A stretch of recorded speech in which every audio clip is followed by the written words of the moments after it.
Prime Time. Now from Los Angeles, Diane Sawyer.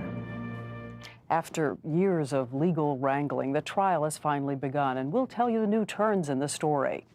Primetime spent months on this investigation, which we first broadcast after the murders. Here's what we found out as we tracked down the evidence and the terrifying mystery of families, even families that seem to have it all. And months have turned into years. That was Diane Sawyer on ABC News Primetime back in 1993, taking a look back at that shocking case that gripped the nation.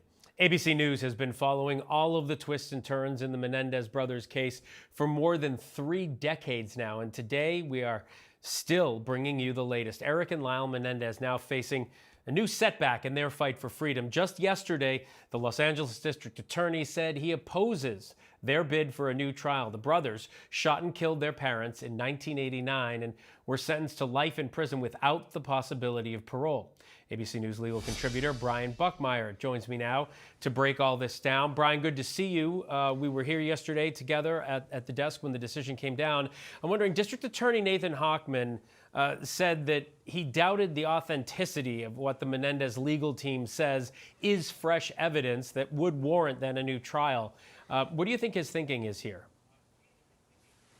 Yeah, so just a quick breakdown of what the LA District Attorney is saying here. This is for one of the 3 paths towards the Menendez brothers getting out earlier than expected. This is the habeas corpus petition where the argument is that some new evidence shows that their detention or incarceration is unlawful. And what we're talking about is that those letters, one from one of the brothers to a cousin at the time that was not provided or not available at the time of the trial, and also a secondary letter from a member of a boy band who said that he too was sexually assaulted by the Menendez brothers' father. The district attorney is saying that this new evidence isn't moving the needle for him to the point that he believes, like the previous district attorney, George Gascon, that he's going to support a release based on his habeas corpus petition. So he's taking the opposite view. It's a situation where 2 people of reasonable minds can differ on their interpretation of evidence and how it applies in a legal case.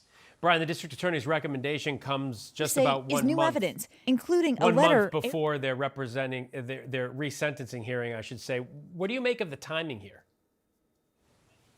So the timing comes a lot with has a lot to do, with the newly elected district attorney coming into office on December 3rd. He was really playing catch up, at least when it comes to these cases. So I think he's speeding through it. I'm not saying he's ineffective. I'm saying he's doing probably an effective job very quickly to get through the information that he has, because he has these 2 different avenues for the Menendez brothers to be released. He's, in his eyes, resolved the issue for the habeas corpus. Now he's probably going to move to the resentencing. I can't imagine that his feelings on the resentencing will be any different than that of the habeas corpus, but I think the timing just has to do with the previous administration and the courts setting up a timeline that came smack dab in the middle of a re-election, or an election, Yeah, and who knows what he's going to do for resentencing, but as we were listening to him yesterday, he seemed pretty definitive in his decision and why he did it. All right, Brian Buckmeyer. Brian, thank you as always.